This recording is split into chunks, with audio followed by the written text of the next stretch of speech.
네, 수고하십니다. 아까 권칠승 의원이 질문한 거에 대해서 부정선거 의혹에 대해서 중앙선거관리위원회의 전산 해킹은 불가능하다. 그리고 우리 국가가 갖고 있는 선거 시스템의 부정선거라고 하는 건 있을 수가 없다. 그렇게 답변을 하시던데 그런 것이죠? 네, 그렇습니다. 저희 선관위 입장은 부정선거 조작행위 자체가 불가능하다는 뜻이 아닙니다. 네. 지금 현재 시스템으로는 부정선거를 시도하는 순간 투표 과정이나 개표 과정에서 반드시 드러나게 되는 상황이고, 지금 부정선거라는 자들이 주장하셨던 21대 국회의원 선거나 대선에서 벌어지는 그런 내용들은 다수의 아까 말씀드렸다시피 실물 투표제 하에서기 때문에 투표지 자체도 조작을 해야 되는 게 필요합니다. 네, 그렇죠. 그렇죠. 예, 그렇기 때문에 사후 검증에서 당연히 드러날 수밖에 없는 구조를 갖고, 또한 실행행위자가 한두 명 가지고는 되지 않습니다. 그래서 저도 지난번 선거 치른 사람으로서 총선거지 선거를 치를 때 이게 전자투표를 하는 것이 아니고 투표용지를 받아서 투표하는 사람이 가서 투표를 하고, 그리고 투표함으로 모아서 그것을 개표장에 가서 각 후보자들이 추천하는 개표 종사원들이, 개표 감시원들이 다 감시하는 상태에서 개표 종사원들이 개표하잖아요. 그리고 그것을 모아서, 저는 노원구니까 노원구 선거관리위원회에서 다 집계를 해서 당락을 거기서 발표한단 말이죠. 여기에 무슨 전산 조작을 한다거나 하는 여지가 있을 수가 없는 거죠.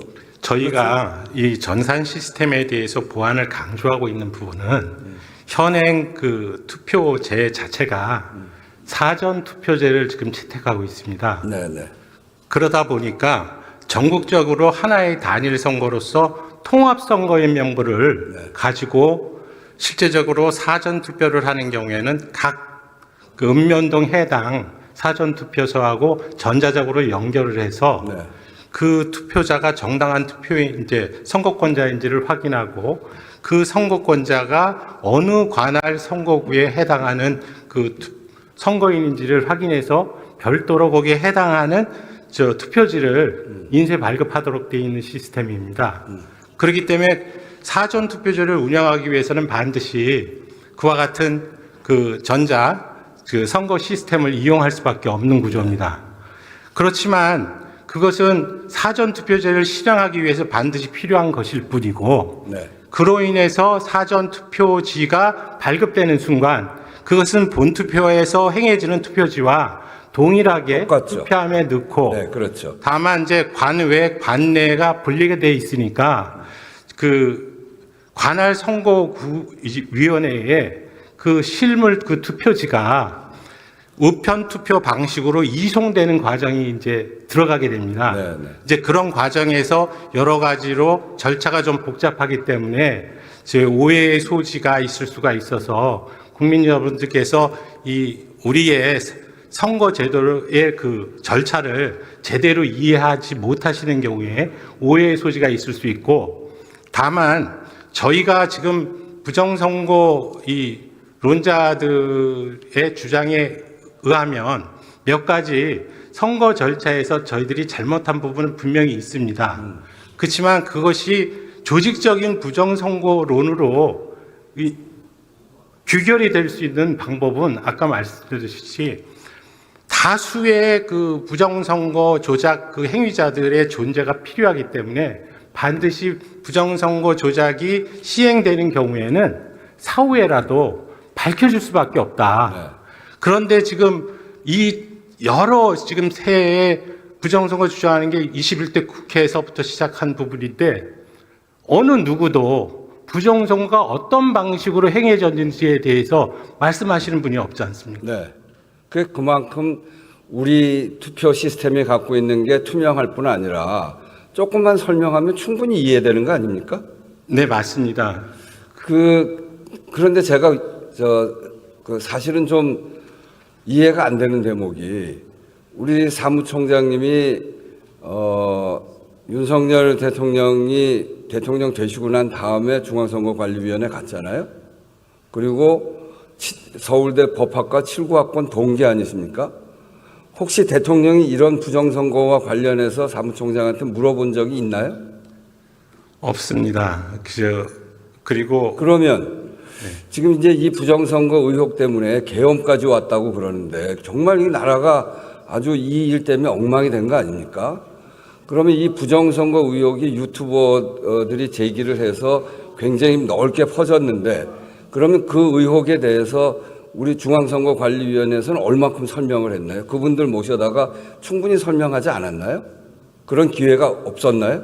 예, 그런 기회는 없었고 네. 지금 저희가 2023년도에 국정원으로부터 보안 컨설팅, 즉 전자고리 시스템, 전산 장비에 대한 보안이 제대로 갖춰졌는가에 대한 부분에서 합동 컨설팅 그 사업을 시행한 바 있습니다.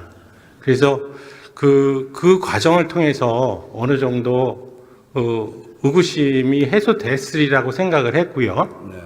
그 다음에 22대 국회의원 선거를 잘 치러야 되겠다는 생각 때문에 제가 여러 가지로 절차도 좀 개선을 해왔고 실제적으로 21대 국회의원 선거 때 부정선거에 휘말리면서 126건의 이제 선거 소송이 제기됐었습니다.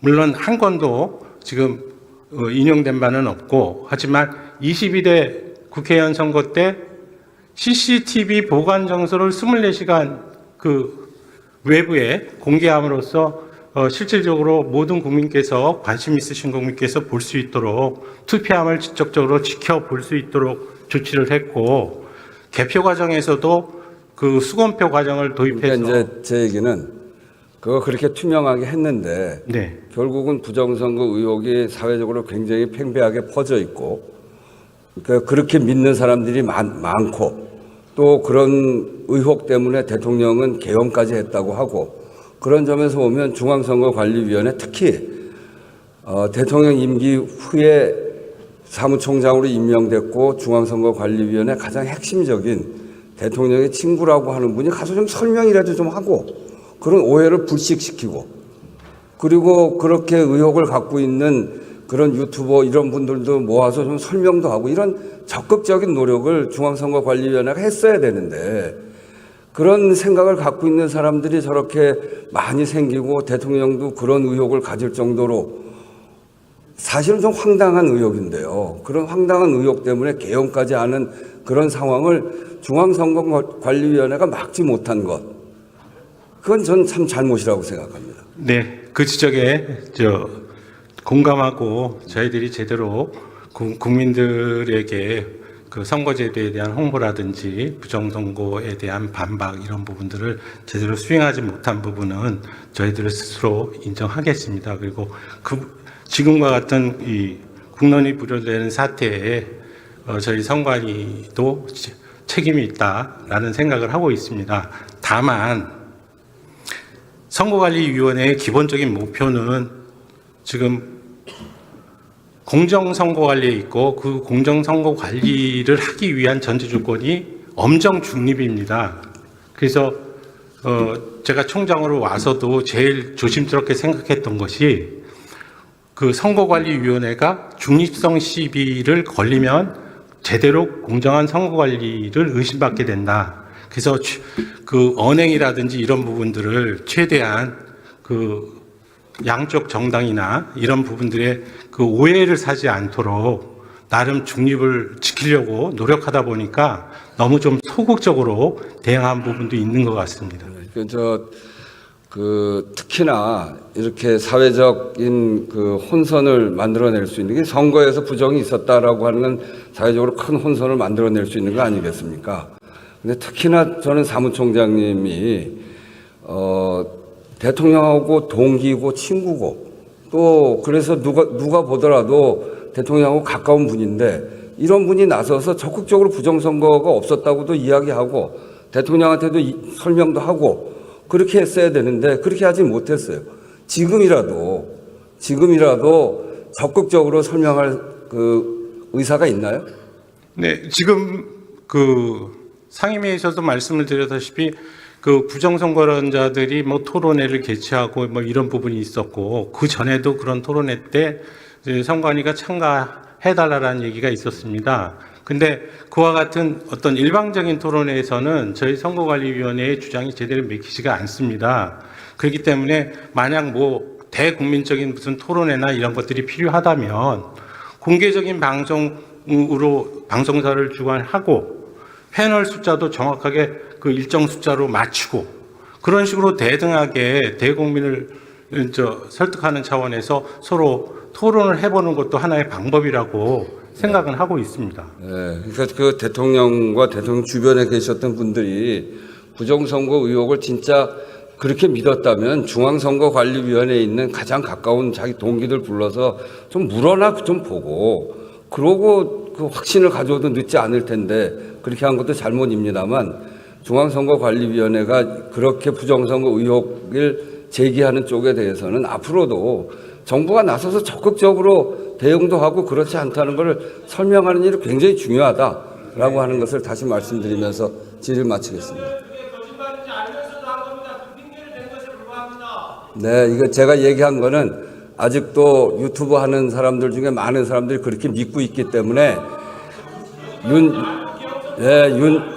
윤석열 대통령의 그 임기 중에 사무총장으로 가신 대학 동기께서 이렇게 말씀하시는 게 필요하다고 생각해서 질의를 했습니다.